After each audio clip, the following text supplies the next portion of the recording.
What is going on, everybody? Welcome back here to the Gamers for Life podcast, where each and every Friday, Saturday, or Sunday, discussing all things games, talking that gamer shit. It's funny. This podcast is actually being powered by my Xbox Rock Ally. Fun fact there. Joining with me is Arthur Thomas. What's going on, man? Nothing much. Just rocking my little patriotic bandana today. A lot of cool stuff going on with the Winter Olympics. You saw in chat. Uh, Both the women and men's U.S. hockey team won gold. And not living far from Hockey Town, USA. A lot of the players on both the men and the women are from Minnesota or went to University of Minnesota. There's a Okay. big thing out here. Yeah, and one thing I did not know was the last time the men's U.S. hockey team won gold in the Olympics was the Miracle on Ice.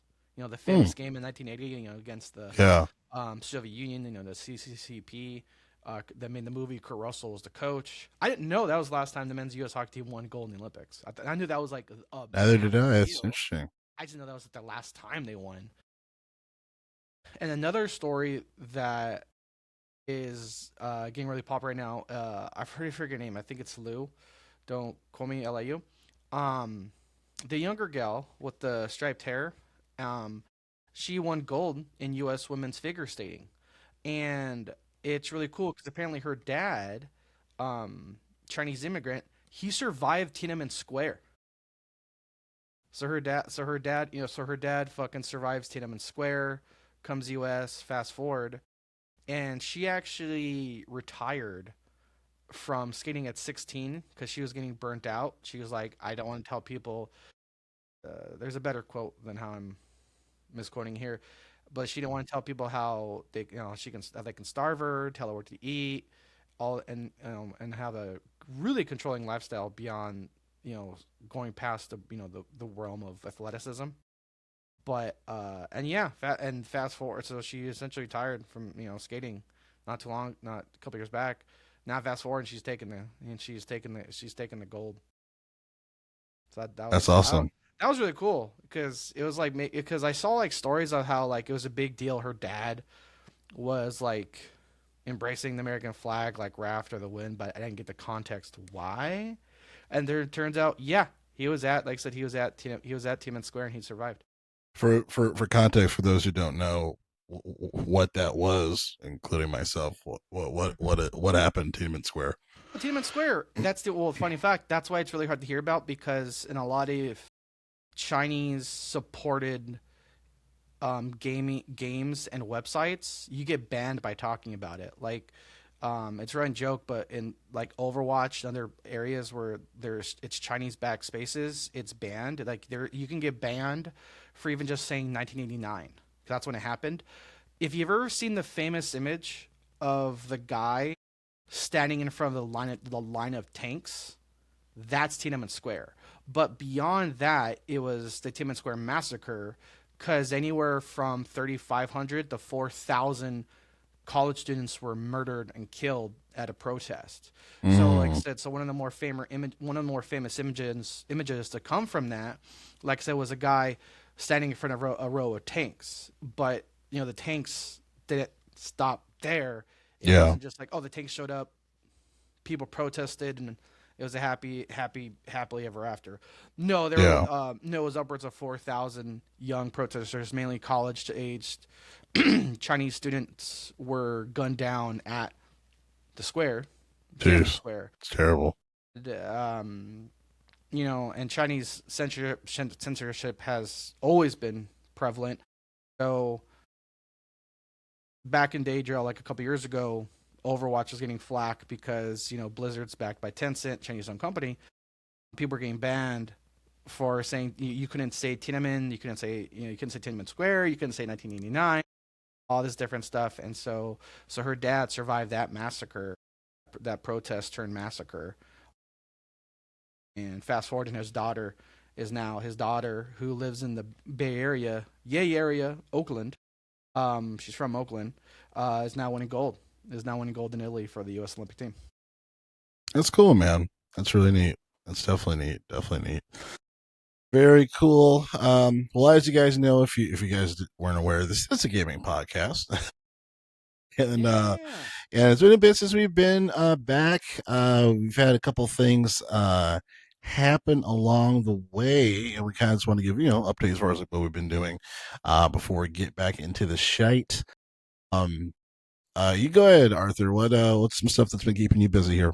No, just well, quick context why we took an extended break because it was the holidays, and then just timing of both trips. One thing I talked about on stream.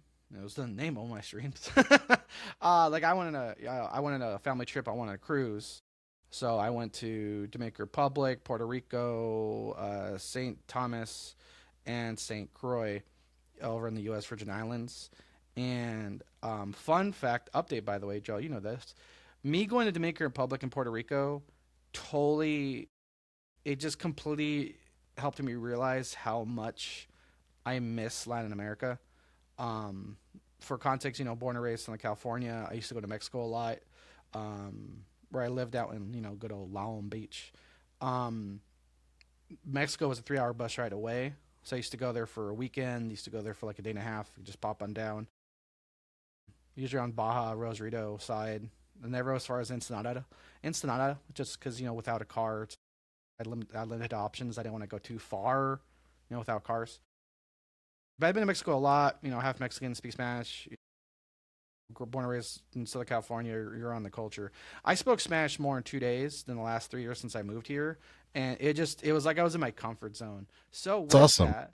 So with that, I am no longer going to Gamescom this year. I'm canceling my trip. I had a 9. yeah, I bought a one way flight that was crazy cheap. My hotel is fully refundable, so I'm out. I'm out a few. Put it this way, I'm out less than the cost of an Xbox One at launch. We'll just say that, because that's why also I bought the trip. I was like, oh, that's how much the flight is. Bought it, and I just booked shit around it. So I haven't like I never even bought Gamescom tickets. I don't know if they're even fucking up for sale yet. My hotel is fully refundable because I bought it like 10 months in advance, and I paid a smidge more for that. I'm like, okay, I'm paying this much amount, an extra like $20 a night for a refundable policy. Yes, please. And here you go. That's paying for itself. Um, so nothing's fully booked yet, but I'm kind of mentally window shopping. Um, it's still flip of a coin whether I go to Mexico, like my old stomping grounds, just for comfort, just familiarity, or I go somewhere new. Like Argentina, Costa Rica, um, just something new. But just something like I said, something on me going to Puerto Rico, Dominican Republic too, but mainly Puerto Rico, was just like fuck, man. Just like the music, the culture, the language, just something about my dumb white ass speaking Spanish with somebody and then being surprised, like, "Hey, your Spanish is really good." I'm like, "Thanks, thanks. It's good when I'm hungry or drunk," and I just like I just missed it. Like being Yeah. in Puerto Rico for like 12 hours. It just made me realize how much I miss it. So yeah, so updates here. I'm no longer going to Gamescom. Sorry, Jeff Keighley. But I'm gonna be looking to get some good meat, pork, and probably and a margarita or two. Um, margarita or two. But yeah, that's life wise. Game wise, if you want to start getting into it, hey Jarrell, we should get shirts for the group, man. We were part of the first wave in the Cyberstan.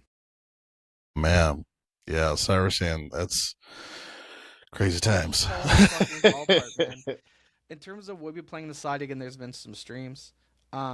But for what mainly our group's been playing, um, on the side is Helldivers 2, and that update, the push for Cyberstan, me and our buddy King, you see us play Coop a lot, on through PlayStation 5. Dude, King and I, like I said, King and I have been fighting bots for like a month. So, and to give some context too of like just all around Cyberstan, and we'll get into it too. But like the synopsis I have, and Gerald, you know this too. King and I, we spent an entire day. I'm not even joking, like 2 p.m. to 10 p.m. on a Saturday on Super Hell Dive all fucking day. We go to Cyberstan. and difficulty 7 and 8 were kicking our ass. And it was just really fun. And it was just something about it. The Vox machines and just everything about Cyberstan was different than the normal bot fights. Because also the maps were so smaller. It didn't take longer. It didn't take as long for patrols to find you. There were more drop ships. If there were like Yeah. the tower turrets looking at you, they would see you more easier because again the map's smaller. Um, and just so much different shit. But it was so funny. We had like a smidge of gamer PTSD because once the push for Cyberstan finished, which we didn't conquer the planet, but it was still, I think, a mental victory. Um, you and I in the group, we ended up hopping over to the bug fight.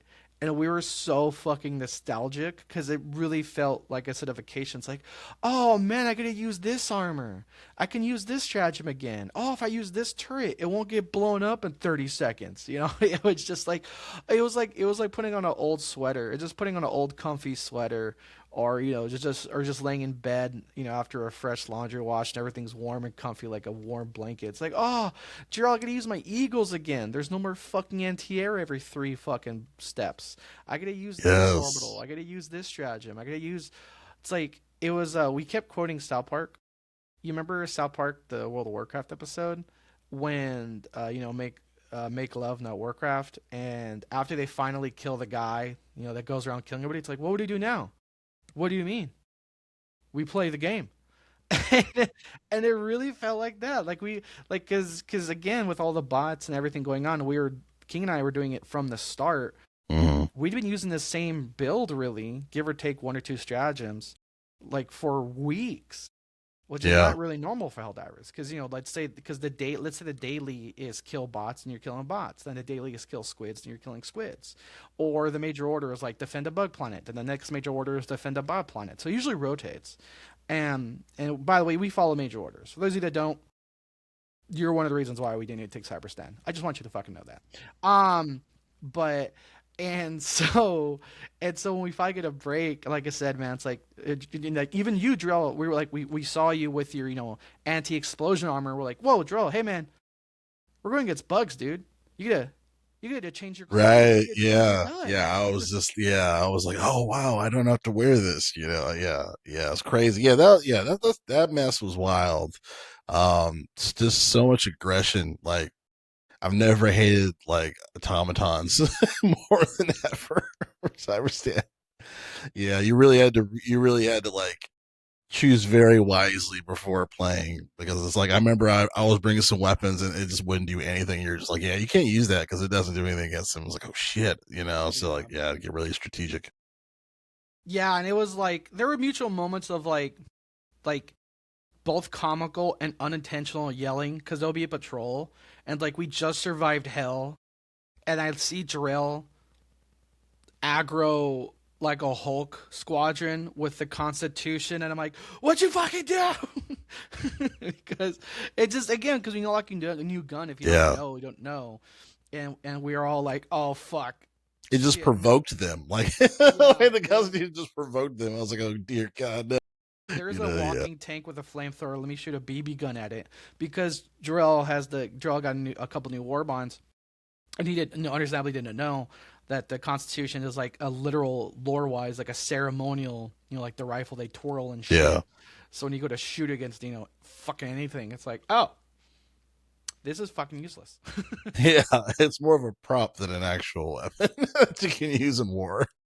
I think one of my favorite moments is the very first time we played Cyberstan, kind of like cue a classic war movie. You're like, let's go in, let's fucking go, hoorah, let's go. And then by the match is over, we didn't like get all the objectives. Yeah. Half of us are dead, waiting for the extract, and it's just like we're like, what the fuck is going on? Reminds me of Black Hawk Down. I was just watching that not too long Yeah, ago. Where it's just like, what's the mission? Survive and get out. survive. Cue Robert Downey Jr. from Tropic Thunder, just survive. Um, I definitely remember the first time I threw an orbital railgun at a Vox engine and it didn't fucking die, and it still took so many. And because I was using a recoilless rifle at the time, which remember Joe, I was using that. It would one shot everything. It's like, oh look, there's a Hulk, one shot. There's this, one shot. There's this, one shot. And all of a sudden, these fucking Vox engines. Day one, we didn't have intel, so we all know what the weakness is now. But day one, you didn't fucking know. You were just dying. Yeah, yeah. And we shoot with the railgun, and like I'm pumping like a whole full backpack's worth of recoilless in this fucking thing, and it wasn't dying. And I'm like, that's one of them. Mm. And if you do a 360, oh, there's 7 more. Right? Yeah, yeah. It's like holy shit. Yeah. So we did take a bite of humble pie and lower the difficulty to 6, sometimes 7. Funny enough, Drill, I put the clip in chat twice. My other favorite Cyberstan moment is all of a sudden I hear Asians screaming. And I hear you saying, I'm so sorry. And I turn the corner and there's Asian's fresh new mech suit just covered in a fucking thermite grenade. And I just hear Joel going, I thought you were one of the bad guys. Yeah, because like I had my thermite grenade, and like I saw one of those being deployed, and I was like, oh, easy money. Threw a thing, and then I see Asian come up, and his name is Asian on the in gaming. Yeah, that's his name that he puts there. But I was like, oh, easy money. Threw it there, and then he comes up, and I'm like, oh my god, that was his. It's fucking demolishes. I would have loved to. And it's like for me, it's like it would have been a cherry on top too. If you even like took pride in it, you're like Kobe, and just chucked the grenade, and it was too good, dude. And I think our last mission on Cyberstan, where our brains were fried, was one of my other top 3 favorite moments of Cyberstan. Remember, Drell, remember the Eradicate mission where you just had to kill things and survive, and we told you they're gonna blow up your turrets, so just bring mines. Right, Oh my god, right. chef's kiss. That mission, my stomach hurt from laughing. It was one of those you had to pause to breathe. And I threw down a thing of mines, unknowingly right in front of Drell, and I just hear like, "Oh God, fucking damn it!" Oh man. Because we're being like I was being reinforced where like I would come out of the pod and then I would just catch on fire and die. Like it was just impossible for me to survive. I think one of my favorite moments in those Eradicate bot missions was like, oh, the ground looks like Christmas because there was gas mines and incendiary mines, red and green. So the ground just looks like there's a bunch of Christmas lights of fucking death. Right. And it was just like one of those moments of like, hey, why does the ground look like Christmas? Oh, cue Ralph Wiggum, I'm in danger. And then Ricky just screaming like, cue the fucking montage fighting up a hill, and he just hits one. He gets at a perfect view of it. He hits one mine, and just gets flung like 50 yards backwards. He's like, just go without me, just go without me. So yeah, so fast forward to like a day or two later when we're killing bugs. It was like a sigh of relief. Like, no offense to bug divers, but just know as bot divers, we're better than you. And so like I said, it was just so fun to go. Like I said, really to take a gaming vacation and be like, Drill, isn't this fun? You're like, yeah, I'm not get dying every 2 seconds, unless my electric dog killed you now and again. But it was like, Yeah.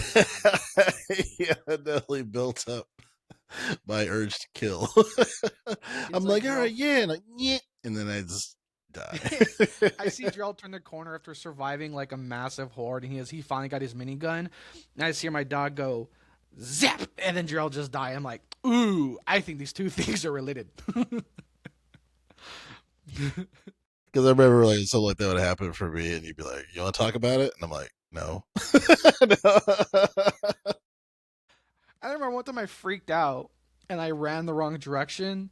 And apparently my character was like, hey, let's do a barrel inspection of Drell's minigun mid fire. And you're like, that wasn't my fault. And I'm like, you're right. I'm not. I'm blaming you. I was like, I'm not blaming you. I saw a line of minigun fire and my character was like, I'm going to Oh walk yeah, straight towards it. because you know how the minigun is, right? So it's like it takes like it's like a couple seconds, and then it just starts blazing all rails, Yeah. and then I just see Arthur like, I can't even stop the shooting. So I just explode into pink mist. He's like, "Oh my bad." I'm like, "I'm not even mad."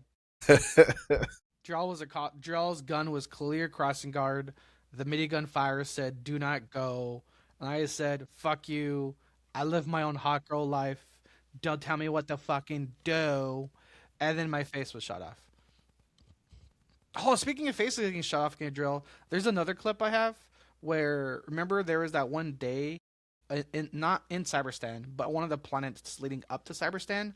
Remember we had a shield bubble for free, and I was like drill, and I went to like come hug me, and right as you're hugging me, my turret Oh, the turret shot me snapped back of back the head. and one shot. Like I'm like it's a machine gun turret, fires multiple bullets snaps back, fires one shot, his head comes clean off, and then just turns back around the shooting bugs. It was just hug, fuck. Freaking John Wilkes Booth. Yeah.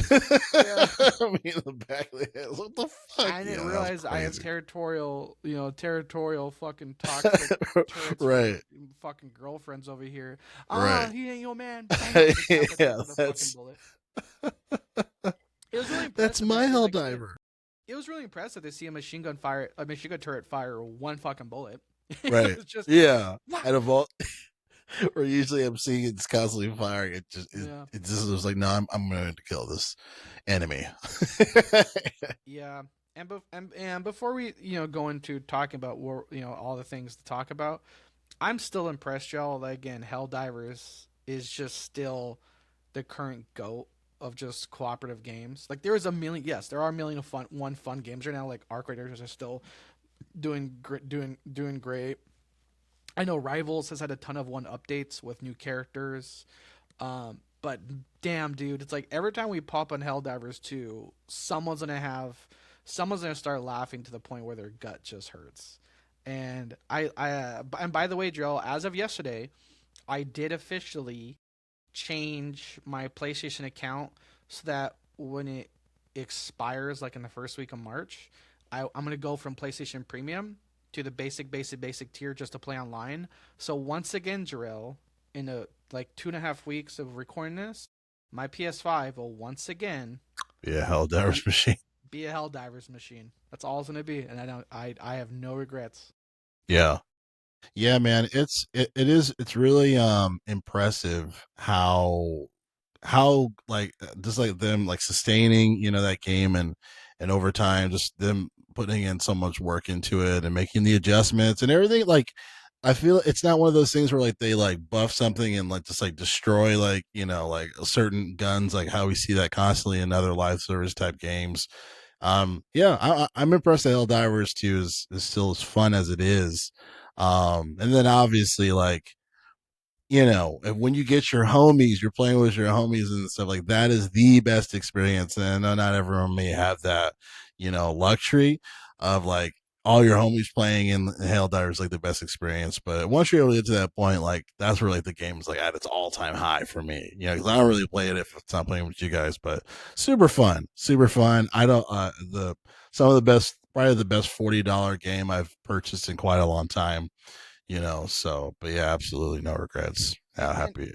and also one thing we don't give it enough credit for, the in-game the in-game chat is some of the best right now. That's right. That's Like right. The in-game chat is solid.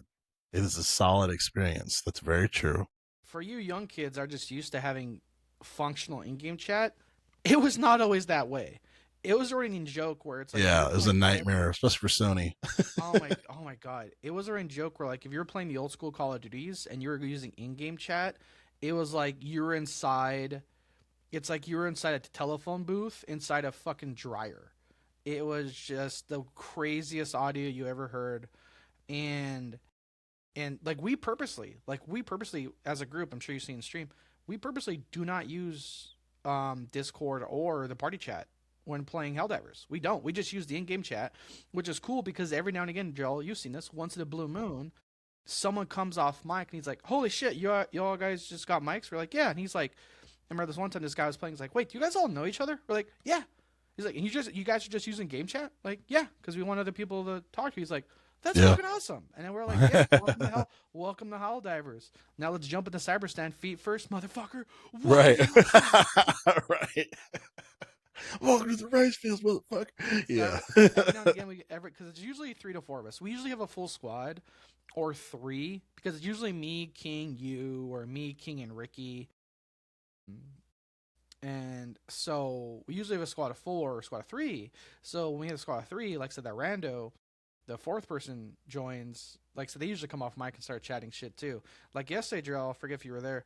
We were playing with a level 30 who actually got back into the game because of Cyberstan. He took a break after Super Earth got attacked from the squids, and so he's just now back. So he went from so it's been a bit since he played, and he was like, "Fuck, I forgot how fun this game can be." And oh yeah, you were there because remember it was the guy where it was me and you in the tank, and it was King and that guy in the car. And I remember their car kept getting fucked up and shit. So again, every now and again, like someone will come off mic. He's like, "Wait, you guys just know each other in real life?" I'm like, "Yeah, I was in this guy's wedding. You guys are just using game chat." They're like, "Yeah." I'm like, "Oh, that's pretty Yeah. cool." So every now and again, you just get you just get someone showing up sounding super earth and just fuck yeah, man. So Yeah. Absolutely. Absolutely.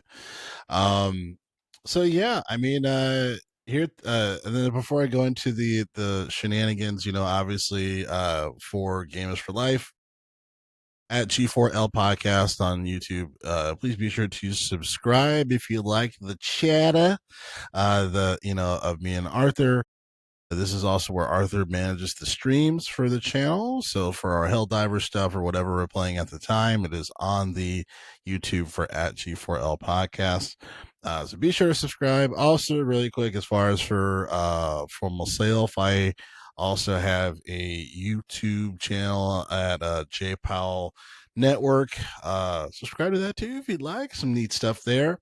Every now and again, I'll post little clips from Gamers for Life on there, just so people can definitely subscribe to at G4L podcast. So please continue to do that.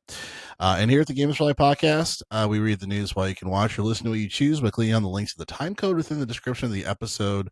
So you can go to what segment that you care about, or you can just hang out with us here at the Gamers for Life podcast. And quite a bit of news has been that's been happening here for the past couple of weeks. I wanted to start with the Sony State of Play before we go into the awful Sony news. So the good Sony news, because like fuck. Definitely a surprising State of Play. I think I liked it less than everybody else, but I understand why people liked it so much. So you know the obviously the biggest elephant in the room on that was the God of War remake announcement with the original voice actor TC Carlson, who's also yes, homeboy from Living Singles. Shout out to that guy, great guy. yeah, But yeah, I thought that was a pretty awesome announcement there. And then also announcing the Sons of Sparta 2D game that's now available for PlayStation. It does suck that you have to beat the game in order for co-op to be unlocked, but it's an extra thing that people can play, which is cool. But yeah, a lot of neat titles, that we know that are coming out, and then also more on games that we know that already were like were announced prior, but just more gameplay and stuff. So like Control Resonant, Sora, I want to say it's called. So yeah, just I thought it was a really solid State of Play. Really solid. What were kind of your thoughts on the State of Play compared to I some of their agree. other ones? I agree because there's a lot of Sony first parties. The word exclusive is eventually fading out. Because we know Sony games eventually come to PC, and we don't know PC and Xbox, but this was a very like, hey, these are not games that are coming out for PlayStation. No, these are games coming for PlayStation, and that little difference is really, I think, what really makes this because like Xbox, we've been saying this for years. Xbox doesn't have that. These are games coming out available. Hey, you can just happen to play these on Xbox if you want. Fuck, everything's an Xbox. Like no, this is again back to what made Sony good. Back to back when competition, aka the console war, drove creativity, drove quality gaming.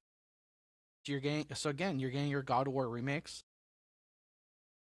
The what's it called?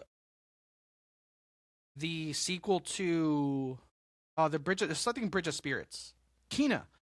The Kina Bridge of Spirits sequel. That looks really sick. That's a game.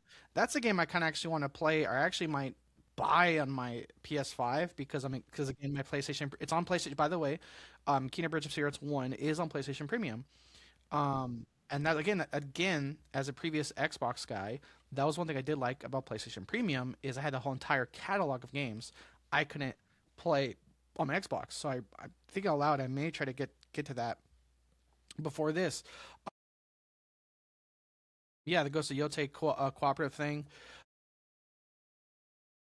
Rayman's getting a remake. Strain 2 is coming to PC. I know you're looking forward to that. Very excited for that. I gotta beat the first one still. But Yep. yeah. Legacy of Kain, which just saw a remake last year, is now having a platformer. And also Jarrell, your boy, Metal Gear Solid 4 remake.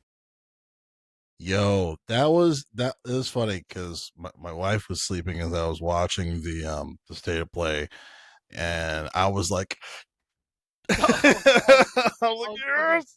I was like, let's play a guessing game. Jarrell's wife is sleeping during state of play. Metal Gear Solid 4 gets the remake.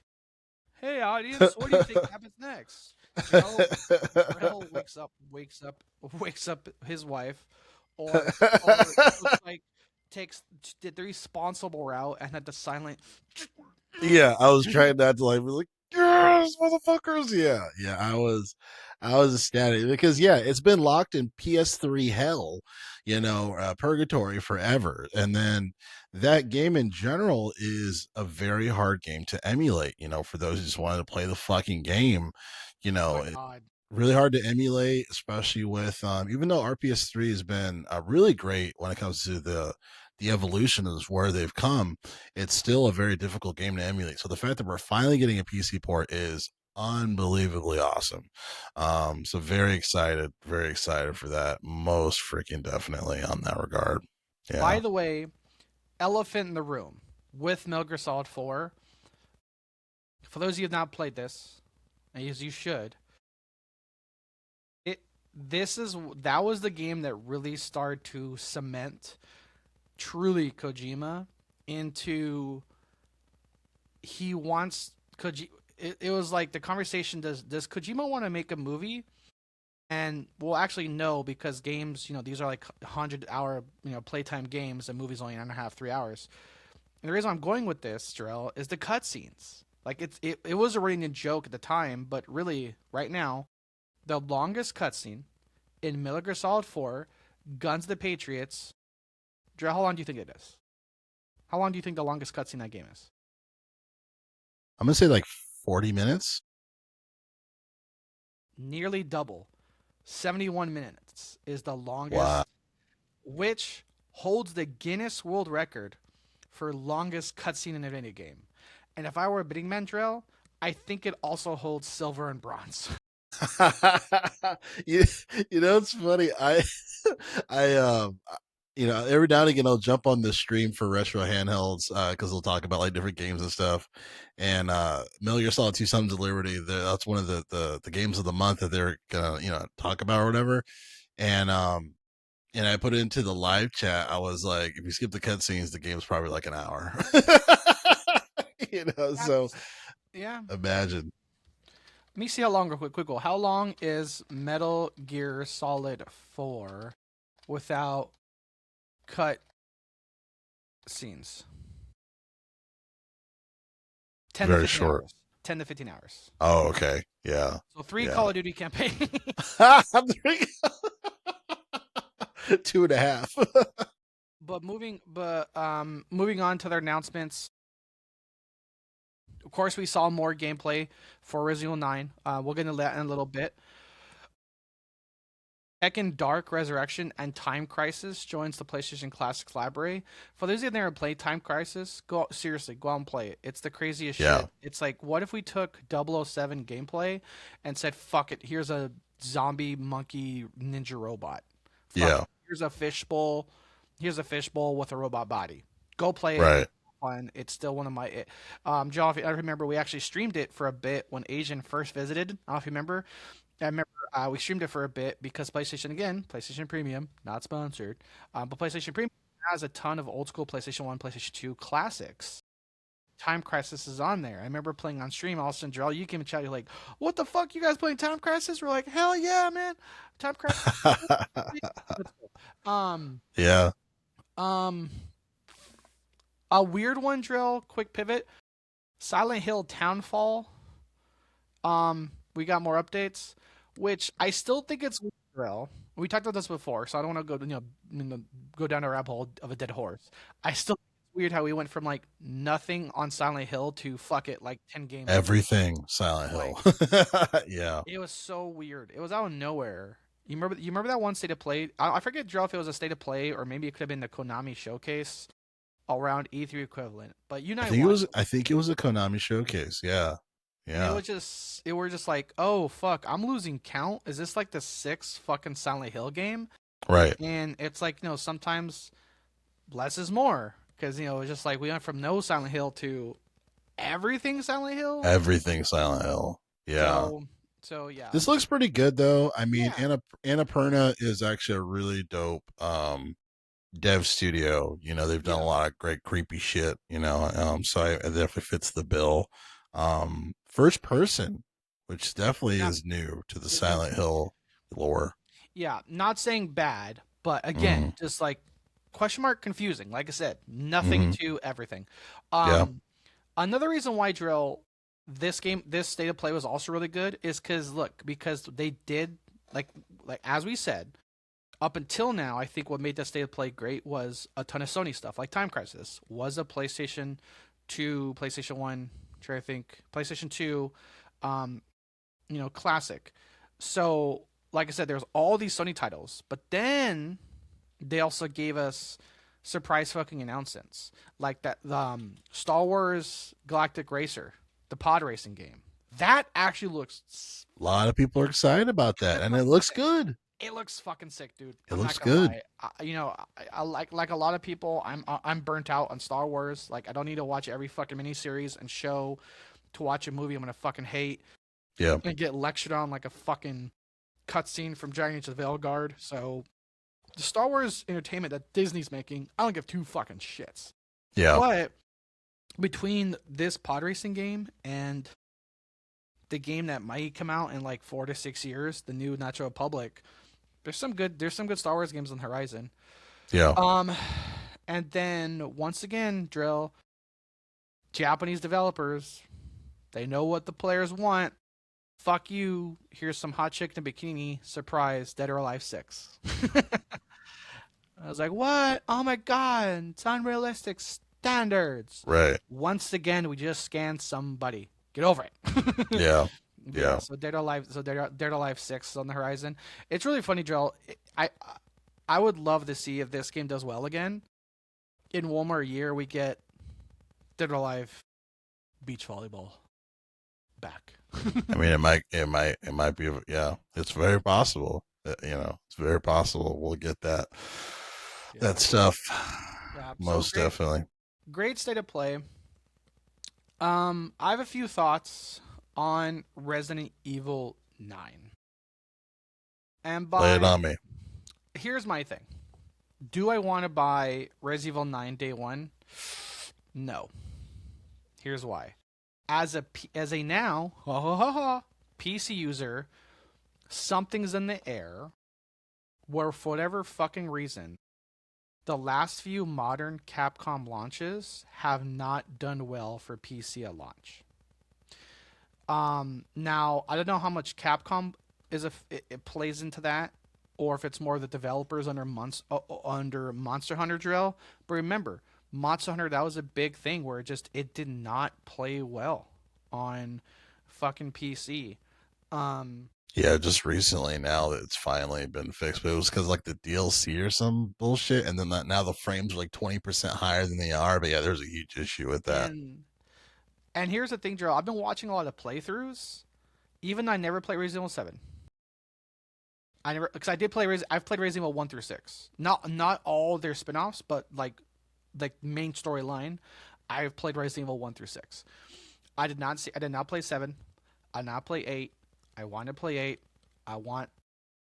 I want more of the vampire 9 foot mommy, but she's only 9 foot, not too long. Spoiler. But because we're going back to fucking Raccoon City. I don't know, Drill. Yeah, I bro. may. I may Uncle play. Leon, bro. Uncle Leon is back on. Okay, first off, I don't dick ride Leon. That's just me. But here's the thing: it's like quality wise, I kind of want to buy day one on PlayStation 5 because I know it'll handle well day one on PlayStation. Capcom and PlayStation are fucking best friends, always have been. But knowing mods and everything else, like it's a tradition, Jarrell. If a Resident Evil game comes out, what's one of the first mods made? CJ from San Andreas. It's a tradition. It's like it is. Every single fucking Resident Evil game you've seen a CJ clip. Um, that's but knowing it's on PC, knowing that Capcom has had some recent troubles with PC ports, I'm again not saying game's bad, not saying game's garbage. I'm just saying me personally, I'm not 10 toes down pre-ordering it, going to play it day one, knowing that Capcom's had a recent history and not great solutions, timely solutions for these ports. Um, but yeah, so I'm looking forward to it. But Jarrell, this might be the first. Like I said, Jarrell, this might be this Resident Evil 9 actually, Jarrell, might be one of the only AAA games I buy like week one. And because looking back, Jarrell, I have not beat a Resident Evil game start to finish since 5. I technically never finished 6 because remember 6 had like 6 fucking small campaigns, or it was like Ada Wong's campaign, Leon's campaign, the fucking Wesker's Son's campaign. I beat half. Technically, I beat half of the game, like 3 fucking times. And I'm not like a super super diehard fan where it's like I need to play the game like 4 times to unlock limited ammo and all that stuff. So for me, when I played Resident Evil 6, I was like, okay, I played through 3 fucking campaigns. I've like a couple more to go through. I'm just like, I got what I wanted to get. I don't care about Wesker's Son. I don't care about I got the campaigns I wanted to get. I'm good. I also didn't really like I said how that story was organized. A lot of people didn't too. That was a common thing. But then just something was going on, or other games were out, so I never played 7 and 8. But dude, yeah, I think this might, like I said, Drill. I think Resident Evil 9 might be one of my few like AAA day one asterisk Yeah. games I look into. The other, I don't know if it's technically AAA. I don't know. The other game I am looking forward to day one is that fucking Lego Batman game. I told you to keep Right. playing that Well, fucking game. well, wait a minute. I wanted to say Resident Evil because I No, do no, have some. no. Oh, go ahead. I'm not going to go into Lego Batman. I'm just saying, Okay. as of right now, Resident Evil 9 and Lego Batman are my only like quote unquote AAA. Let's just say non-indie style games I'm looking forward to the No, you're realm not. of day one. I'm with you. I'm looking forward to Lego Batman as well. It's funny because I was watching Nerd Nest and they're saying I want to say it was I want to say it was Carrie. He said the exact same thing you did. He said like, yeah, it's like Arkham Knight. Like I want to play it. So It's you're more not alone in Arkham that. game than fucking Rocksteady right now. Facts. Facts. No, yeah, I'm excited for that one too. That might be a day one purchase for me as well. But yeah, what's funny? Talking about Resident Evil as far as like my gameplay. I mean, it's embarrassing, but I think I've only beaten one Resident Evil game. I think it's Resident Evil 3. I played that from start to finish, and that's one of my favorite Resident Evil games. I never really fully beat any of the other ones. I did play Resident Evil 7. It's actually very scary. It's actually a great substitute for PT, like the Silent Hills project that Kojima and what's the guy's name, homeboy's name that we like? He did Pan's Labyrinth. Pan's Labyrinth. Guillermo del Toro. Yeah, Guillermo. Yeah, we're supposed to have that joint project of Silent PT, which is like one of the scariest things I've played, even though it was a demo. But Resident Evil 7 is a great substitute for it. It's actually very good. It's very fucking creepy and very similar to that. Reminds me of it. I actually bought Resident Evil 8 recently because it was on sale and I saw it being played from a live stream I was watching. I was like, that looks fun. That was fun. I Drill, want to I'm play that. putting a screenshot in the chat as we fucking speak. The Resident Evil Reload Collection, Mm, which is normally valued at $142 yeah. on Steam, is currently $40. You get Resident Evil 0, Resident Evil 1 Remake, Resident Evil 4, Resident Evil 5, Resident Evil 6, 7, 8, Village, 2, and 3. So I don't know why it's. I don't Oh, know, real quick, I don't know why. Let me start. I don't know why they fucking ordered it like that. 0, 1, 2, 3 remakes. You don't get 4. You don't get the GOAT 4. You don't get the GOAT. really? You Oh don't get the GOAT shit. 4, Okay. but you get 5, 7 season pass, 8, and the 8 expansion, all for 39 bucks. And the reason I made a face, Jarrell, like, oh, is when you said you never play Resident Evil. I know the timing won't work out, but I'm down. I'm down to Resident Evil 5 itself, Jarrell. Resident Evil 5 by itself is currently $5. I'm down to replay Resident Evil 5 because that is a great So that's cooperative. co-op, right? It's a great cooperative experience. I'm down for that. I'll buy that for $5. Yeah, why the fuck not? Yeah, that's dope, man. That's a great fucking deal on Steam. This is why I love Steam. Yeah, we should add that to some of the gaming a future gaming stream for G4L podcast. I'm down to do that. Absolutely, that sounds fun. Most definitely, bro. Yeah, you know what's funny too, Arthur, for Capcom when it comes to Resident Evil, I feel like that is a series where for the most part, I would say the majority, they that's one of the ones that they really try to focus to have a solid launch. I know not all of them have been like people fucking hate Resident Evil 6, and I think for a good reason. But I think for the majority of Resident Evil titles that have come out, they've been pretty solid. Like even the 8 was pretty good. I don't think anyone really like hated it or anything. And then 7 it got pretty positive reviews. I think 5 got okay reviews. I know a lot of people didn't like the like if you're playing by yourself, like I know the AI or the C Launch the really AI. bad, right? Oh, Yeah, okay. but I never experienced it because I've always played AI with friends. I was Oh, not okay. AI. I've You should technically co-op. beat Resident Evil 5 twice. I don't remember the whole Okay. story, but I Mm. beat it once with my roommate in college, and I beat it with Asian. Oh, okay. Um, but no, Resident Evil 5, great cooperative experience. Resident Evil 6, it's in the category where you're having fun if you're playing with friends, but like again, the story's convoluted. It's crazy time jumps. It's crazy one of those things of like this part of like Leon's story won't make sense unless you play this part of Ada's story and this part of this guy's fucking story. So they did a clean slate. So here's kind of context. Resident Evil 6 was like by far the weakest of the main ones. So they did fuck it, clean slate, go back to what it is good, which was the kind of haunted house style, which was why Resident Evil 7 is the way it was because they went back to their roots. And in fact, I was actually just listening to someone watching or talking about Resident Evil lore up until now, so I can prepare for Resident Evil 9. But they also talked about like the gaming and marketing and other behind the scenes stuff in it.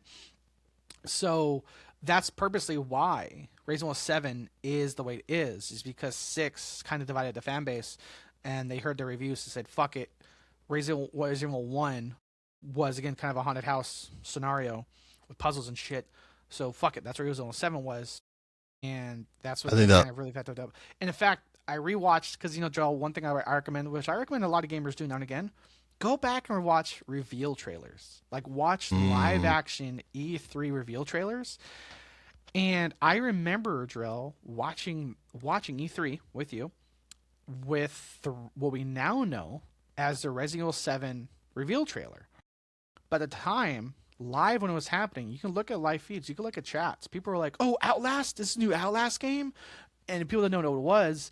And when they reveal like Biohazard, because they went again back to their roots, it was technically its original title was quote unquote, the Japanese version, Biohazard 7. And once again, the audience just loses their shit of like, oh, we're back. So Resident Evil said this. If say what you want about Capcom, I get it, not perfect, but them learning their lessons for Resident Evil 6 to do what they did for Resident Evil 7 and then 8 with fucking 9-foot vampire mommy and the 3 hot vampire daughters. But again, that wouldn't have happened if they really took a step back and said, hey, we not saying fucked up, but we need to take away the lessons and the community feedback from Resident Evil 6, and that's why in a positive way, Resident Evil 6 and 7 gameplay wise are like fucking nothing alike.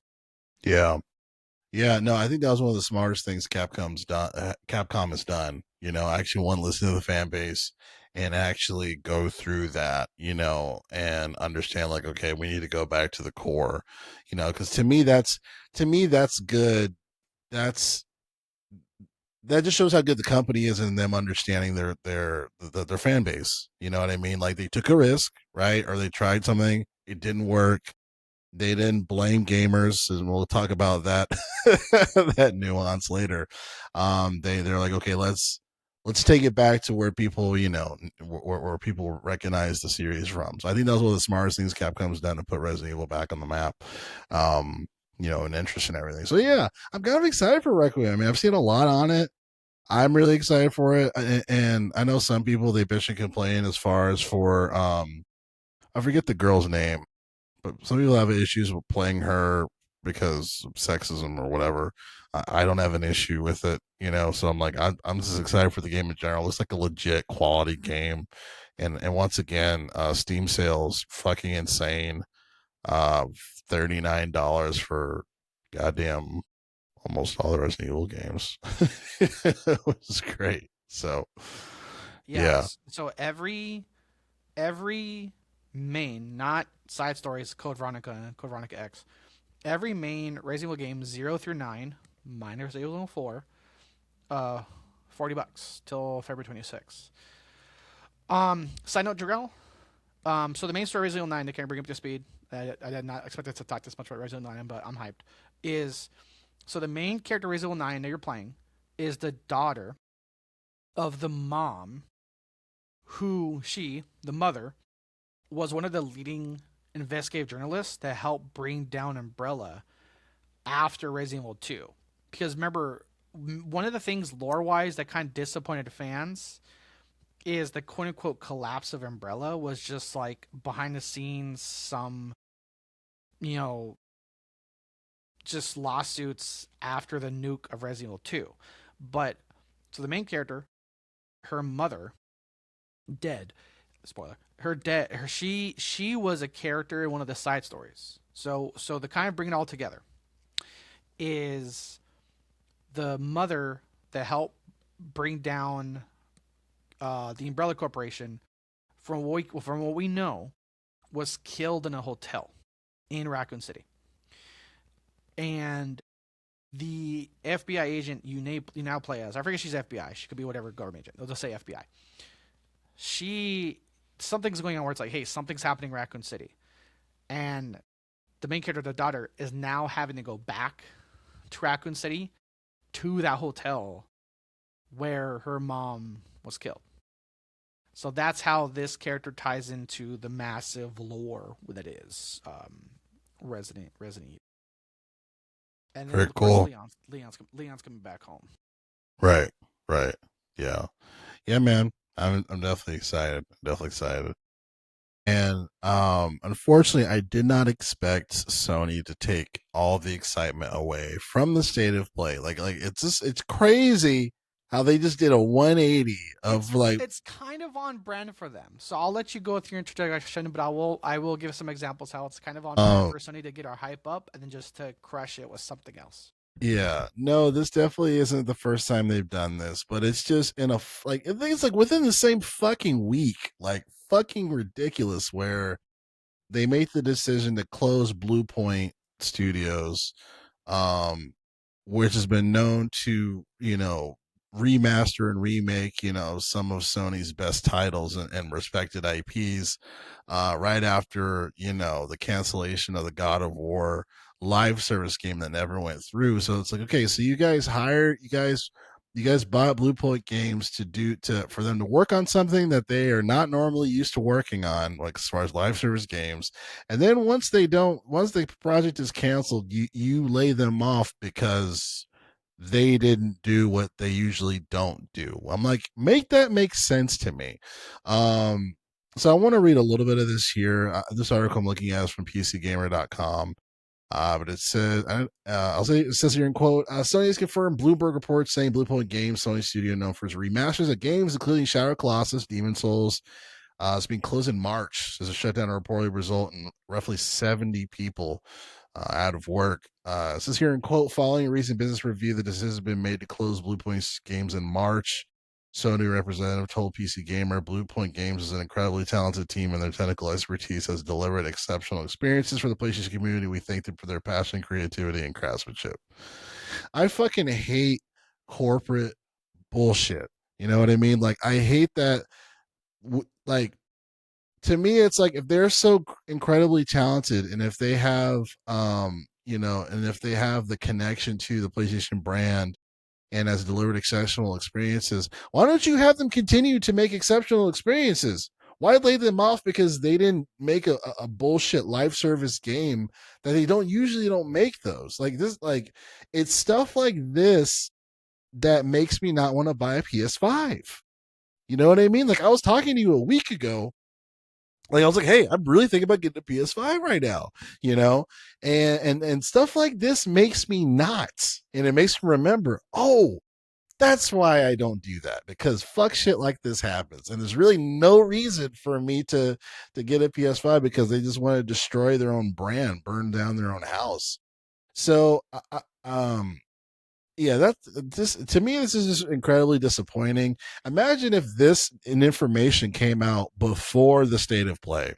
Like how many less people would have watched the state of play? Obviously, like it's still exciting for the God of War remake stuff, but to me, this puts into question the whole God of War remake thing. Are we even going to see that fucking thing? You know what I mean? And then another thing that people have been saying is that they're going to censor the shit out of this God of War series, right? The remake, right? Because Kratos is crazy. He's like fucking bitches and everything. Hey man, I can mash circle like a motherfucker to get my goal. Homeboy is not. I guarantee he is not going to be the same. Kratos, just like I didn't even think about that. I didn't even think Yeah. about that because that's legitimately going to piss people off. Like, But yeah, you're right. Like that censorship and that toning down the game that helped make Sony what it is and that studio what it is. You're totally right. They totally will. They totally will censor that shit. It's like, well, you do. Quick, tell the million. So you have to do press circle to smash. No, tell press circle to consent, and then press circle to compliment her personality. Like, no, that's ancient. And also, again, that sounds like ancient Greece. Ugh. Mythological ancient Greece. Fuck, it's just a time. Actually, I know. Actually, during the time that may or may not ever happen, because during fucking mythology of gods, what I mean, it's like, it's just fuck. It actually pissed me off. Yeah, I didn't even think. I didn't even fucking think how they're gonna censor that shit.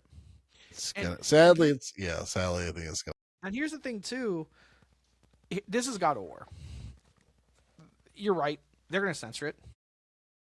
And then also too with this whole Bluepoint thing, you're right. It makes me think Sony and remasters are not always good friends. Whatever the fuck happened to the Star Wars Knights of the Republic remaster? I almost bought a PS5 that fucking day Yeah. because of that. I almost bought Right. a PS5 that day because of that Star Wars Knights of the Republic remaster announcement. That's right. Yeah. Yeah. Yeah, man. That has been the. This is. You're absolutely right. This is something that Sony has done before when it comes to just making these decisions that make no sense when it comes to delivering exceptional experiences to the PlayStation community. You know what I mean? Like it's like you can't tell me that there's nothing for them to work on besides some bullshit live service. You can't tell me that. And if you try to, you're lying. So it. Yeah, the leader of PlayStation. I'm not really impressed, and it just makes me like think, okay, well, I'll just wait till everything shows up to PC, I guess, because this makes zero sense to me. So yeah, very, very sad. Very sad. Yeah, very, very sad. It makes zero sense. It makes zero sense for PlayStation to do this. So I'm just like, yeah, very, very upsetting. Very upsetting for me. Anything else you want to add? No, but just when we were joking how it's on brand for Sony to like have a cool announcement or cool event, and they fucked themselves. It reminds me of the Miles Morales thing. Remember the Miles Morales announcement, and then some fucking executive put out a tweet Yeah. like, it's actually not a real game. Fuck that kid." Yeah, it's only yeah, yeah. Oh yeah, only DLC. Like what? Yeah.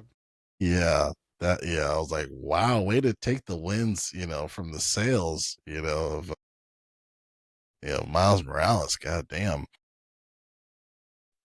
Yeah. So and crazy enough, that's not the only thing that shook up the tree this week when it comes to crazy shit that's been happening here for the gaming industry when it comes to leadership. Moving So on it to the is moving on to the other moving away from Sony. Drill, why is Xbox in the fucking news again?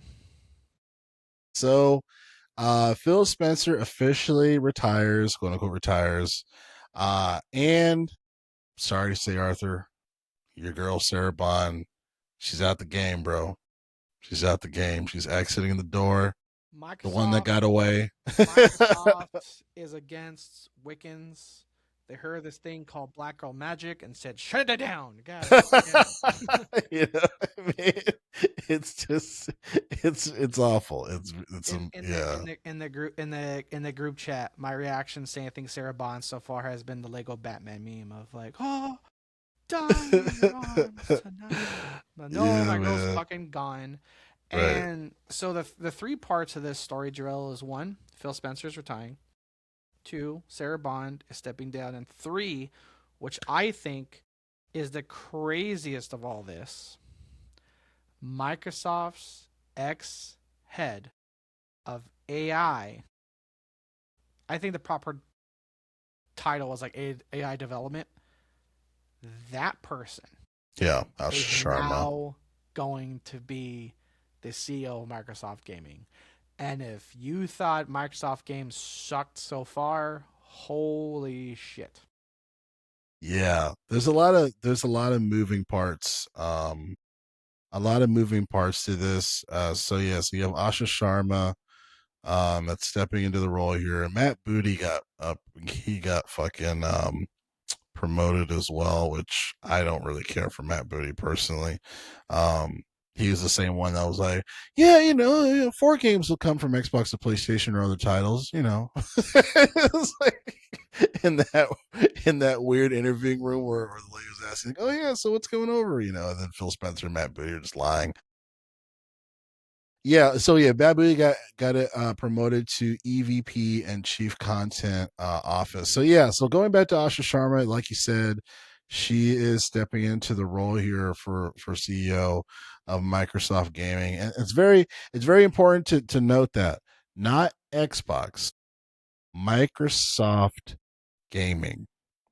It's a very important thing. It's very strong She's distinction. gonna oversee everything.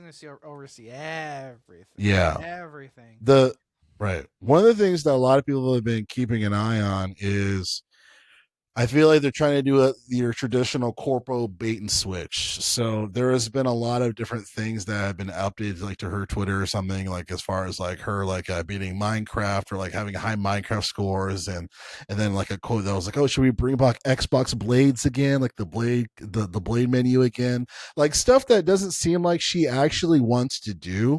And stuff that maybe AI that was curated for her to put so people can actually win like the trust or whatever for her. So I mean, I'm like and then she says stuff like, oh, like, I know you guys don't want AI slop, which like I don't even think she said that just because for the sheer notion of Satya Nadella, his fucking ass.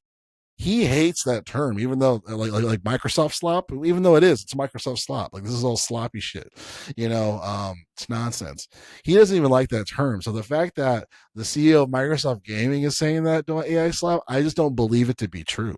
I don't believe that she even said anything like that. That was actually something she actually said. I feel like it was this is all curated for her to kind of get into the good graces of everybody, And I kind of wanted to talk a little bit. I want to talk about Phil Spencer a little bit after this, but kind of taking a step back to Sarah Bond because she wasn't in that role for a long time. Arthur, was it like a little over a year, maybe 2 years? Not long, not long.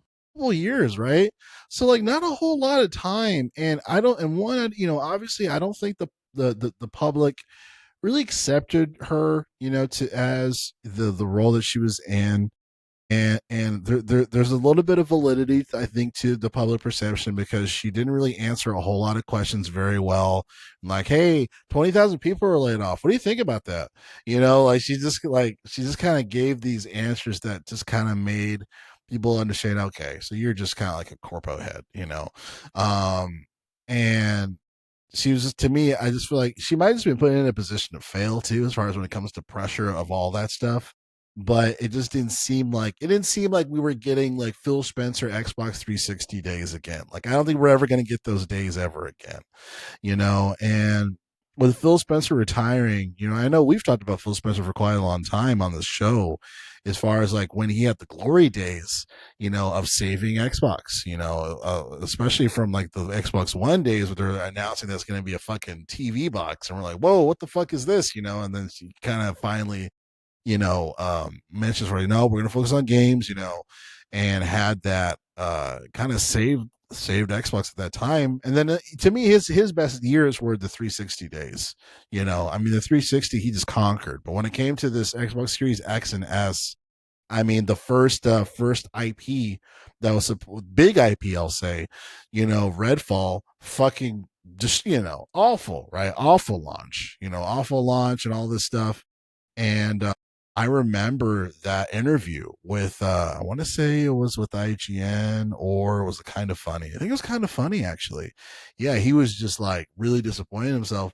And then it came to the point where it seemed like he didn't really get to make the decisions anymore. I feel like after the Activision Blizzard purchase, it seemed like he didn't really have any control because people were being laid off and stuff, and they're making these decisions of giving them to other platforms, and it didn't really seem like he made those decisions. He was just kind of like, yeah, that's what we're going to do for best Microsoft gamers, blah, blah. I'm like, oh, okay. He doesn't even have a say, a horse in the race, right?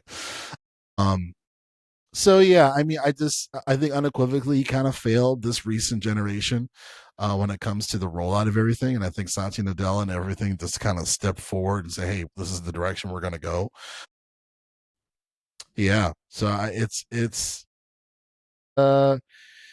it's crazy. It's crazy. And it's hard for me to be optimistic on Microsoft's future of games. I mean, I've been a PC gamer and on Steam for forever. I sold my Xbox when they laid off High on Life, and Matt Booty was he was trying to back up the support of laying off Tango Studios. I'm like, go fuck yourself. That's why I don't fucking care about Matt Booty. Um, but yeah, what are your thoughts on all this crazy news with Microsoft? Breaking news: Jarrell thinks Matt Booty is ass. Um, yeah, I have no hope for Microsoft. I have no hope. I mean, they own fucking Microsoft Word. They're not going. They're not fucking going anywhere. They're entering. I feel like Microsoft is entering a stage of wealth and investment like Amazon Game Studios. Amazon as an overhead company just so fucking rich, they can make mistakes and not care. You know what I mean? It because here's my thing Yeah, too. Here's my thing. Fable, it's gonna fail. It's gonna fail. People are already calling it. pissed. Oh yeah, people are already pissed. Like Drell, I think I sent you the video, the new Fleekazoid video. Because what's the running joke with modern games, Drell? Is like, oh, we have new facial scan technology. Yeah, unless it's a woman, we gotta butch him up a bit. But because once again, the voice actress, the main model for the main Fable character, Once again, it's one of those cues of like, look what they did to my girl. But Yeah, they're making attractive women unattractive for some reason. I know this yeah, has been happening for a long time now. yeah. Yeah, It's a weird, weird. strange joke. Just a strange joke. How the same people that crave inclusivity is like, we want representation. Unless you're an objectively attractive woman, then go fuck yourself. That's unrealistic. That's CGI. And again, the people that made the Korean studio that made Stellar Blade was like, we just scanned a model. So, and then I just again, it's a good read or a good watch. Is when Maxim, I didn't even know Maxim was still around, by the way. Maxim in Korea stood up for and spoke up and stood up and backed their employee of, they kind of unintentionally quoted, one of the original they unintentionally kind of loosely quoted one of the original like one of the color feminists, like, are we not real too, kind of, they'll quote, am I not a woman too? So it's like, oh, this is not real. And again, the Korean models, are we not real? What are we? And so with Fable, Joe, just real quick, because it's all, for me, this all ties into of like, again, why Xbox is failing is like Fable Drill. They, you can tell with the new Fable game, it was meant to have that main girl be the main character, and you were not meant to create a character because the created character selections, what we've seen, is like nothing compared to modern day RPGs. And also, Drill, the walk. If you, even if you choose the guy, it's clearly a fucking hip sway, hands all dainty, feminine walk. So between the lackluster character customization and the way your quote unquote created character moves, it's all feminine. So the working understandable theory, it's not fucking conspiracy theory. It's clear as fucking day. That one that main character was gonna be like who you play as, and they had to quickly pivot back and do a character creation at a scratch, and just like they couldn't fix everything. So like, since even like everything is effeminate regardless of what you make. There's no good or evil. There's no good or evil in the new Fable game, Drill. Because like fucking Veilguard, there's no such thing as being fucking evil. Everyone's kumbaya. Let's all get around. Ooh, Damn. the only one that could be evil is the main villain. Calling it now. If there's no good and evil, I don't want to play the game. Right? Yeah, Like, what's the whole point of making decisions if they don't matter for where my story is going to go? You know what I mean? Like, I'm like, you guys aren't doing anybody any favors. Like, that's what pisses me off. Like, you're not doing anybody any favors. You're not creating a moral ground that people respect. Like, just create these decisions and people can make them. That's all you have to do and make a good game. Like, whoa, I don't whoa, whoa. understand this. We like representation, but we don't like freedom, Jarrell. freedom it's of so it's freedom of so choice? frustrating. No way. Get out of here. Freedom. Whoa, representation, good. Freedom of choice? Go fuck yourself, you fascist. You want to be evil in an RPG game? That's fascist, and we won't allow it. Yeah, I so think you Fable's like another Veilguard. It's gonna be fucking dead on arrival. Yeah, I think you make a lot of great points. I 100% agree. Microsoft is, if not the most profitable company in the world, trillions of dollars. Yeah, they can afford to take losses, right?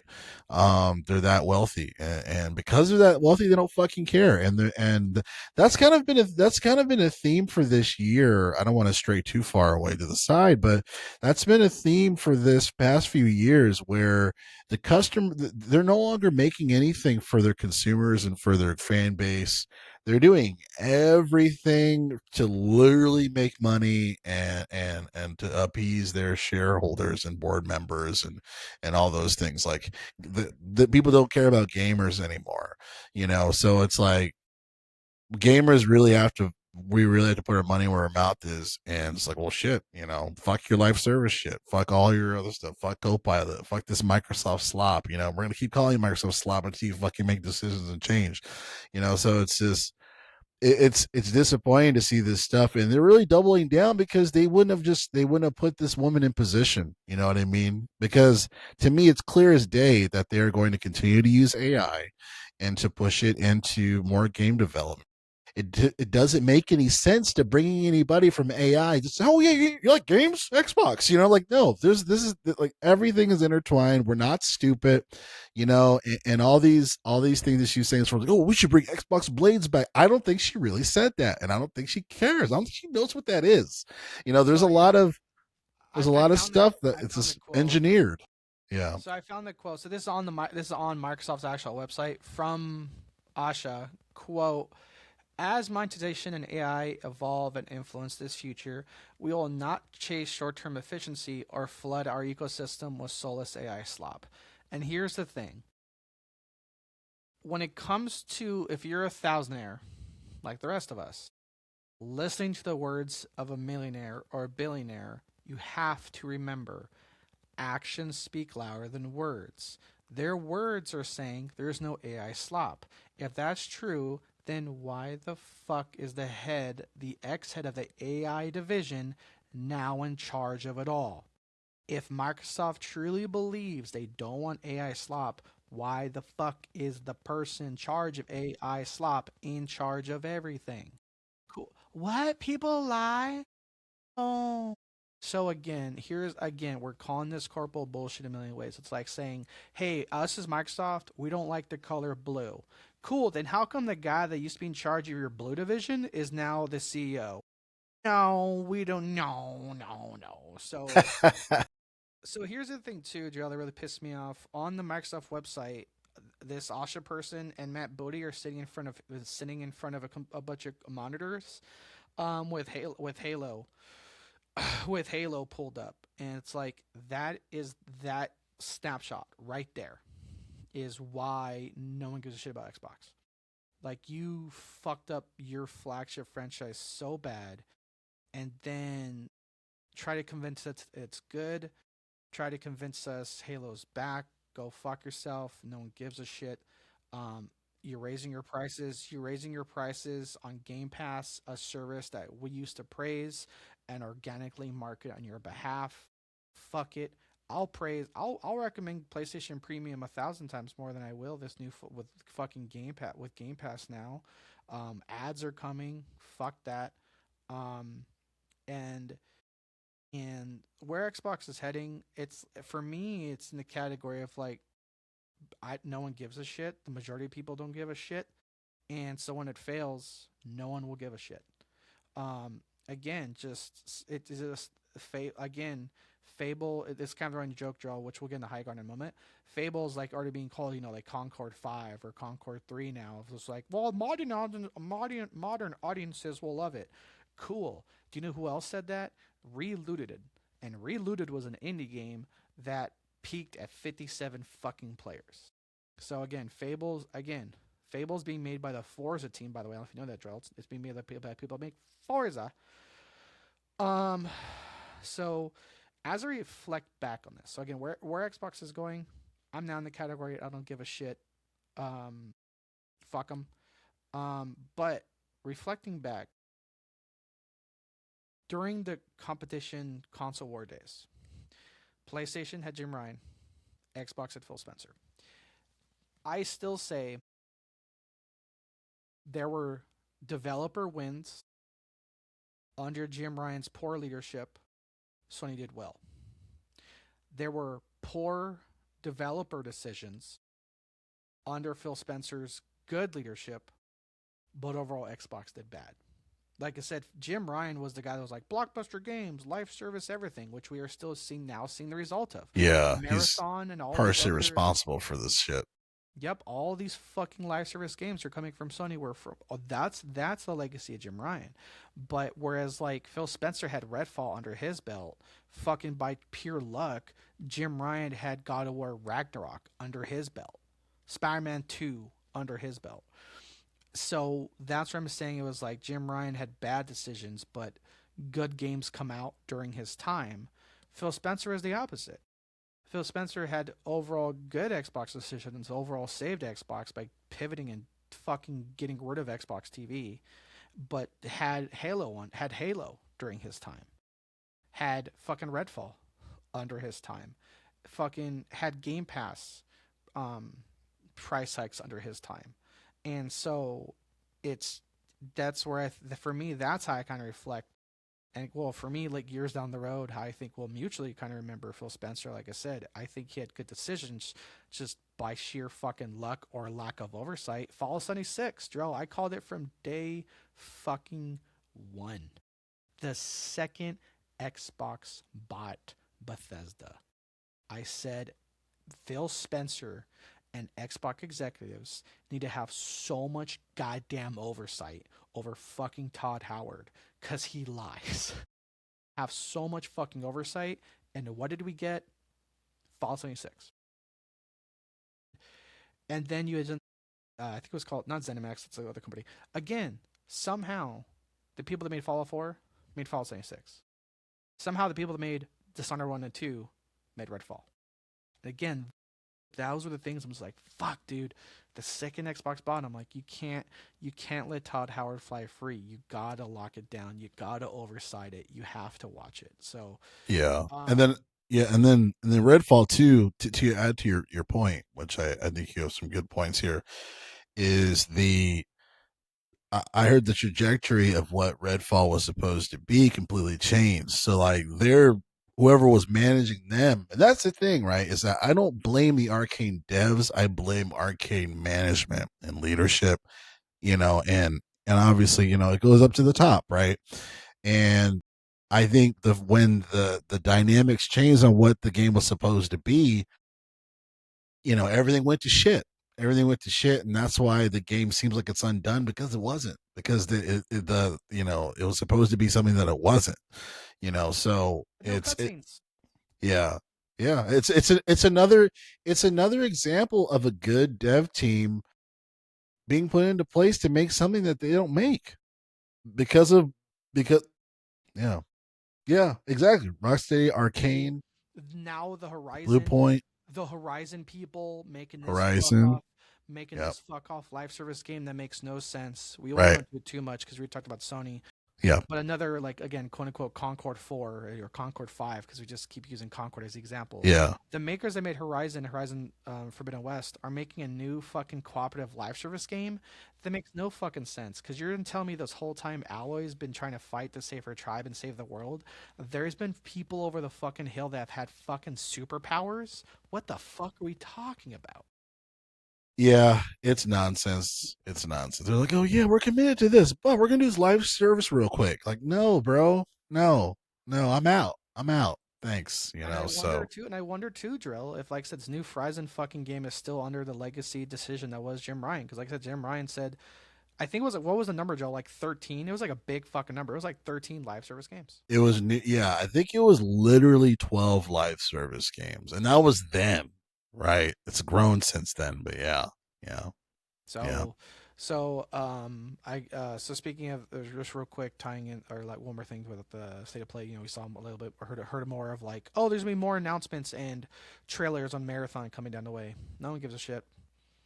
Like, and it's like between Arc Raiders and everything else, it's like, fuck it. But so with Xbox, again, here's my thing, Drill. Again, they say we want to focus on games. One, no, you don't. Two, if you did, where the fuck is State of K3? I still that's drill. right. Where the That's fuck is State right. of K3? That's right. Yeah. I have a worry, Drill. I have a worry that in this time, like, let's say State of the K3 comes out. I worry that, one, if State of Decay 3 will even exist, within 6 months of launch, they're gonna close Undead Labs. They're gonna close the studio. Yeah. I worry. I worry that. Sadly, yeah. Or they're trying to put them on a live service game. Hey, let's just make this a live service.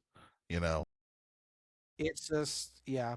I it's worry probably about why that. it's taking. To be honest with you, that's probably why it's taking so long. They probably changed the trajectory of what the game was supposed to be, and say, hey, it used to be a live service, and now they're like, we don't do that, and they're probably their ship is sinking. That's Because probably remember, what's happening. State of Decay 3 is not a massive AAA game. These are not massive games up until now. So I worry with how long it's taking, with how little we've heard. So again, with Xbox, again, actions speak louder than words. So if with one hand, Microsoft tells you they're not investing in AI, quote unquote AI slop, why the fuck is their ex head of that division now their CEO of gaming? So Yeah, yeah, it's puppycock, as they say. And on a high note, how about Highguard? Concord 2. Yeah, yeah. So interesting stuff here. I mean, obviously, it's not a surprise that this failed. We talked about, we kind of everyone kind of Everyone predicted did. this. It was a Everyone, low hanging fruit. yeah, Everyone everyone called it. exactly. Everyone predicted this. There are some new revelations though. So first, we thought that that that Jeff Keighley was paid big money to have Highguard last. Technically, it was confirmed that he actually made the choice to put it last, but everyone still had to pay to be announced in general because that's just how the Game Awards is, because there's ads and there's profit that Yeah. needs to be made. But we didn't know that Tencent was behind the bill of funding for Highguard. Um, so that was interesting too, to identify that. And then also there's a Highguard like board member or something, a part of the Game Awards.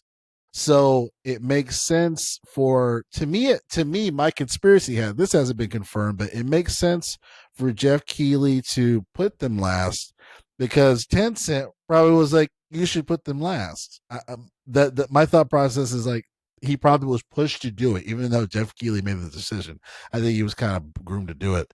Um, but the other thing is that now we're getting that typical yes man culture of one, the dev supposedly thought that, you know everything was Gucci, and now they're starting to blame gamers for their demise, for for us for the game failing.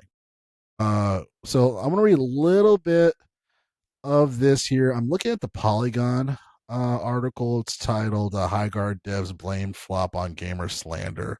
Say we deserve better." So I'll read a little bit of this. Slander. But Sorry, just fuck them. slander, yeah. What did I say? Slammer, or anyway, so it says Josh Sobel, a technical artist and rigger who was recently affected by the layoffs of Wildlife Entertainment studio behind Highguard, is taking an X reflecting the game's launch. So it says here, quote, the day leading to the Game Awards 2025 was the most exciting in my life, he admitted after 2.5 years. Passionate working at Highguard, we were ready to reveal to the world the future seemed bright. After explaining how ahead of the big reveal, nobody had any qualms or concerns about the game from their internal feedback. That's the problem right there. Sorry. That's the problem right there. Internal feedback isn't real feedback. And this is why this Toxic is positivity, smelling each this other's is farts, being surrounded by yeah. yes men. Yeah, this is why things fail. Um this is why things fail, is because exactly, feedback can't, you can't comb feedback, otherwise that particular data that you're getting, it's not authentic data. You're not going to get a true reveal of how the actual quality of the game is if it's all internal people, right? So exactly, toxic positivity. So um executives that sign people's paychecks asked people whose paychecks they sign if the executives are making decisions, and everyone told us yes, more. right, right.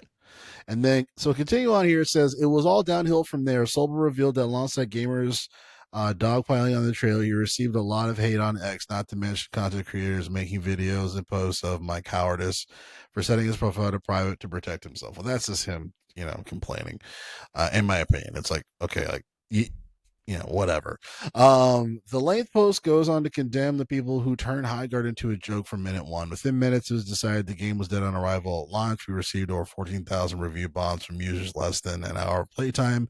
Many didn't even finish the required tutorial, and discussions of online Highguard or Concord 2XKO and such is often pointed out that gamers and devs like to blame gamers for their failures, and that's silly. If gamers have no power, but they do, a lot of it. And I'm not saying our failure is purely the fault of gamer culture, and the game would have thrived without native discourse, but absolutely played a role. All products are in the whims of the consumers, and consumers put absurd amounts of effort into slandering Highguard, and it worked. See, to me, there's a missing of accountability, right? And then you're always going to have a group of people Missed that shit. accountability on a modern game dev or modern Yeah. game journalist? No. And to me, like, look, there's context to everything, right? You have to understand what people have been experiencing from these hero shooters, right? Technically, it's not a hero shooter, but it's within the category, right? So you have to understand that people are looking at the game. Yeah, you're gonna have people that aren't gonna fuck with it, right? But the thing is that I feel like they had more than enough chances for the game to be successful. Oh, I mean, nearly 100,000 players as far as for peak. It's a lot of people, right? Like that's a lot of people when it comes to a means test of the game, And then for those people that did play it, and a lot of the feedback to me was really valid. A lot of people were like, "These maps are way too big. There's only 3 people. Like I'm wandering through an empty land. Like it doesn't. It's not really fun. You know what I mean? Like, and to me, it's like." Those are things that could have been course corrected. They tried to fix it afterwards, but no one's playing it now. So it's like you and like you said, toxic positivity, the fact of having internal feedback and that being enough makes zero fucking sense for an online game. If you want real feedback, do a alpha, right? Do a private alpha, invite people outside of your fucking wheelhouse and really work on making the game good. So to me it's like I can't say that they didn't even have a chance and it was dead on arrival. It's like no. People were gonna shit on it because it looks like something that people have seen before. Prove them wrong. Go through the steps to make it something that people will want. But they didn't do that. They didn't do that. So it's disappointing, that it's come to this, right? But then also in the same light, you kind of proved everyone right. You know what I mean? So it's just You mentioned a closed alpha or an open test. Question for you, Drill.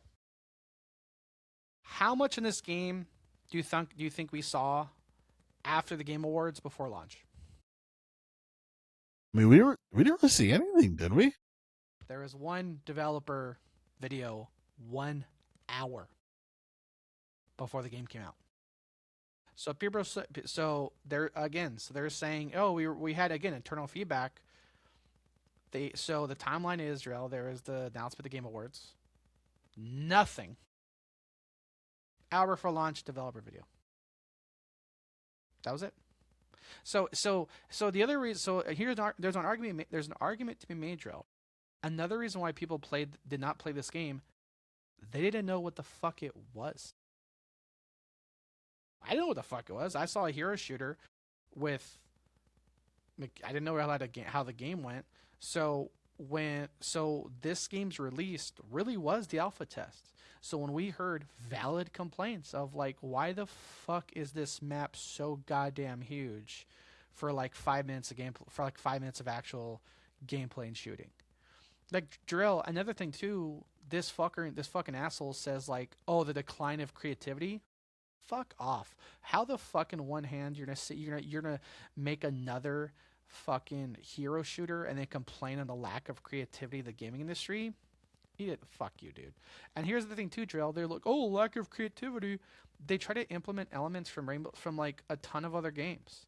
They try to implement elements from Rainbow Six Siege, Drill, because you can fortify your walls, but there's no point because so many people can just break through them and it's useless. And it's almost like I wonder if they did the whole fortify wall mechanic as a way to kill time for the defending team because there's nothing to fucking do. You're just waiting for the attackers to stop looting this open world and then come to your base. Why? Like, that was the other thing, too, again, that caught people off guard. Because what was one thing, Drell, that the reveal trailer did not show? A massive fucking map size. We're used to, like, Rivals. We're used to Overwatch. We're used to other hero shooters where it's like, you walk X seconds. Yeah, sometimes it's long, depending how far the progress or checkpoint or payload is. But you just walk from your spawn to like where the current fight is and you're back in the game. So the turnaround time to death to next match to play was not worth it. Like, who the fuck wants to load in a game, do all this shit, and then fucking have only a few minutes of the actual gameplay. It was just done again. It was just subjectively a bad fucking concept. And in our side chats, we always praise indie because what do indies do that AAA studios don't? They fucking learn. They take accountability and criticism and improve it. Like the case study is Sean Murray in fucking No Man's Sky. When No Man's Sky dropped, did he say, "Oh, it's gamers' fault. People don't like the game"? No, his game was buggy. Did he say, "Oh, it's slander"? Hey, Gerald, people don't like No Man's Sky at launch because of slander.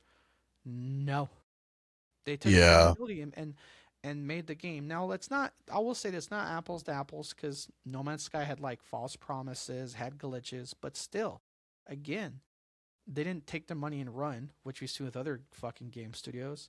And again, with Highguard, they're like those are the two main points to focus on. Is like yeah, according to our internal surveys, the people that we pay think we made good decisions. Oh, no shit.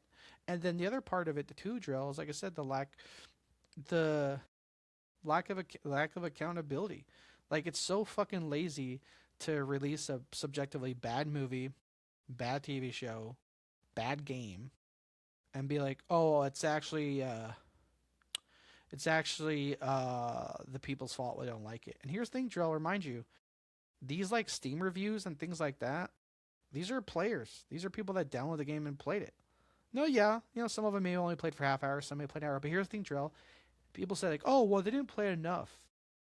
I'm sorry, but a half an hour is more than enough time to know whether or not you like a live service game like this. I don't need to put 10 hours into fucking Overwatch to realize whether or not I like Overwatch. I might have to put 10 hours into a Yeah. massive open world RPG. I might have to put 10 hours into The Witcher. I might have to put 10 hours into Skyrim, Yeah. but I And don't. that's a tall ask too, right? Yeah. Like when it comes to games, you should know if you like the game within Immediately. an hour playing it. Yeah, well, Immediately. even within maybe 15 minutes. You know what I mean? So to me, that's not a strong argument for them to say, oh, well, they didn't even get through the tutorial. Well, maybe they didn't have to, Then put right? something in the fucking tutorial to grab their attention. Jarrell, I know you and I are spitballing window shopping playing Resident Evil 5. Something I was going to tell you about, but I was going to, not to silent too much. Something that Bacon and Asian and I were talking about, we might get back in the Outriders. And that's a perfect example, Yo, Jarrell. yes. That is a perfect example where that game, made by people that can fly, who's been like the B Bravo beta team to Gears of War for years, made Outriders. And Drell, you and I were so hooked. We played the demo, immediately pre-ordered the game with our money. Then a week later, it gets announced it's coming to Game Pass, and we were still satisfied with our purchase. We were like, you know what? Not even mad. Yeah, it was Not even. still to me it was still worth the purchase. I do want to add something too that is another problem for the gaming industry that you mentioned, the Sean Murray No Man's Sky thing, which I do think it's in some respect there's a slight rarity to them bouncing back the way they did. But also their team is not that large, right? Oh, So I think that's why they are able to support to develop, improve the game, still pay them, right? And for the quality of the game to be improved. It's hard to do that when you hire 200 people, 200 devs. I'm spitballing, but you pour in millions, hundreds of millions of dollars on a project, and then they're like, "Oh, we gotta lay everybody off," because it's like I feel like now it's at the point where they do these squeeze risks, and then they lay everybody off in a particular amount of time so they can write it off on their taxes as a business, right? I feel like now it's at the point where all oh, these, HBO strategy. yeah, right, like because I know one of the things that companies have been doing is like they'll like split a business and then like sell off the business that has the debt to it. You know Literally what I mean? HBO. That's what happened to Lego. Yeah. Remember when Asia and I bought a bunch of Lego games on sale a couple years, and we're like, "Oh my god, there's Lego games for like these Lego games are like $2." Just to find out, oh, because their servers don't exist because HBO is selling off selling off the company.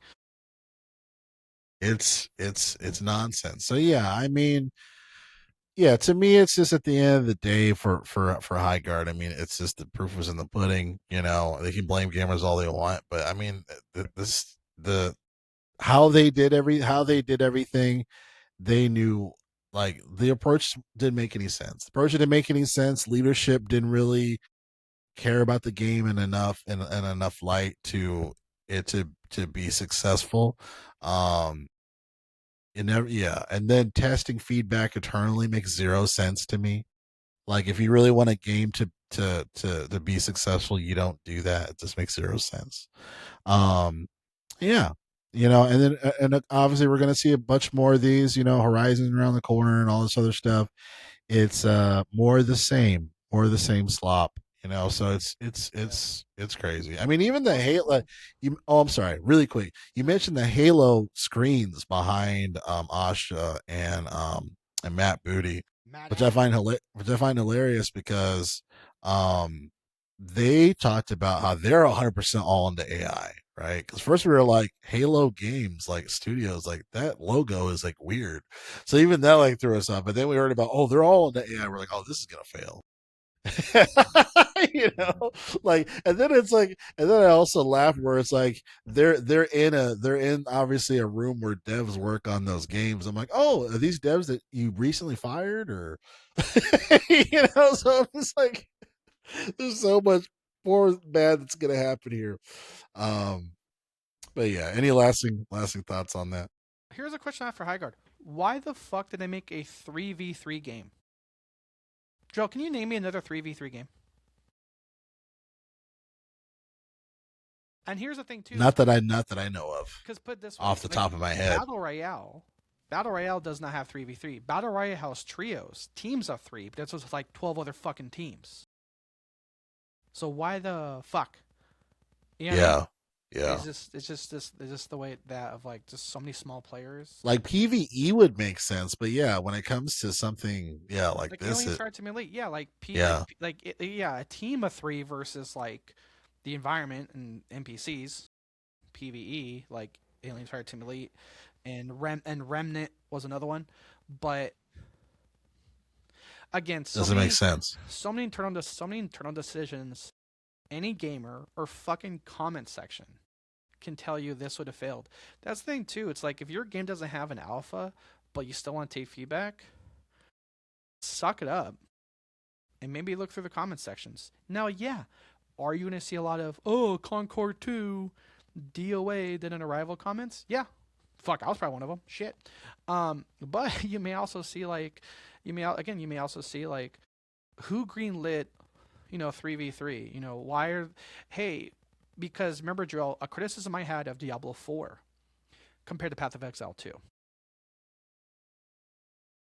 I was worried how empty and boring the Diablo 4 map would be when they said there's mounts. Because if the map was invigorating and active enough, you wouldn't need mounts at all. So in any game that has a mount, there's a passive underlying layer of fuck. I want to get from A to B as quick as I fucking possible. Well, in a Diablo game, why would you need that? You're used to fighting your way from A to B, like in Path of Exile, And so again, if this is meant to be a fast, quote unquote, fast paced hero shooter, why do you need mounts? Is your map too big? Is your map too empty? I would say remove the mounts entirely. Like, can you imagine, Drill, if the Overwatch maps or Rivals maps were so fucking big? You need to summon a mount to get to the fight, and then just to get sniped and then die, and then respawn, and then walk all the fucking way there again. That's a gameplay. That's a core gameplay loop that you're not going to do. And that's the other thing too, Drill. Again, internal feedback. This is supposed to be some fantasy world of like the world's in danger and the Highguards. The Highguard are meant to protect it, but they have modern fucking weapons. It's like some fantasy world. What do you use? My axe. What do you use? My bow. What do you use? My M4 U.S. military issued M4 carbine. Yeah, I mean, so it's Yeah. so just so many things that just don't make sense about the game. And again, this lack of accountability, it's an insult to us, the consumer, to think we're too stupid to fucking see it. Like, hey, isn't it weird that this fantasy game has like modern day weapons? Nah, they won't care. They're fucking dumb. Do you know who says that? Studios that no longer exist by their own accord, not the layoff ones. But like again, it's like, oh, again, just time and time again, these fucking bland games come about, and to wonder why they fail. It's not that hard. And like I said, the Yeah. one quote that really pissed me off from that developer was like, "Oh, it's a lack of creativity in the gaming industry." Fucker, one of the top played games on Steam right now is a game called Mewgenics, where you fucking splice cat DNA and send them to war. Like, what the fuck are we? What the fuck are we talk? What the fuck are we? What are we talking about? Um, so as we start to wrap up here, new year. We're only we're less than 2 months into the new year, and one thing in drill, gamers are learning more and more what we've already fucking knew. If you want fun, if you want creativity, if you want support, if you want improvement to a game, look at indie, because AAA is not gonna fucking give it to you. Yeah. That definitely seems like the way. Seems been the way. I think we're gonna wrap it up here. We got a good full episode here for y'all for the Gamers for Life podcast. So we'll wrap it up here. Appreciate you guys watching again each and every Friday, Saturday, or Sunday, discussing all things games. One of your hosts, Jarrell. With me is Arthur Thomas. It's me. I'll be rocking some Crown Royal. Might do some Helldivers today. I don't know. There you go. There you go. All right, everybody. Thank you so much. We'll catch you guys next time.